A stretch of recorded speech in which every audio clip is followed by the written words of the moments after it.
Okay, what all should we include and mention in cover letter and body of email while mailing CV, and how can we distinguish each from one another? Okay, this is essentially the same thing. So a lot of people think that cover letter and body of email are two different things, and what I get in a lot of places is that there will be a mail body, I will receive one CV attached to it, and I will also receive a PDF that has cover letter written as the header.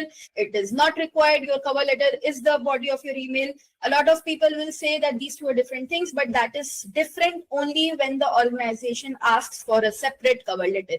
If it is not asking for a separate cover letter, your mail body is your cover letter. What you write in it, who you are, which college you are from, what course you have pursued. In the second paragraph, it would come what works you have done. But again, what is aligned with their line of work. So like if you are applying for an IPR firm, mention the works that you have done related to IPR in your second paragraph. In your third paragraph, why do you want to apply to this firm? Do not make it very long, simple.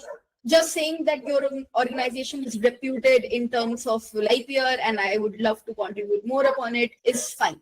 You do not have to make it very long. And the last paragraph would be conclusion.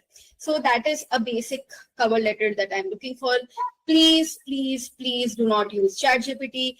Why do I say so? Is because if you are applying for a tier 1 firm, then no HR is going to read the mail bodies in the first place. So there's no need of writing 1 page or 2 page mail body, and that too in ChatGPT language. No one is reading it. But if you are applying to a boutique law firm, if you're applying to a small scale startup, if you're applying to any other place, there are chances that they will read what you have written. It's very, very easy to understand which language is written by ChatGPT. If you are writing by ChatGPT, make sure that you are very smart about it.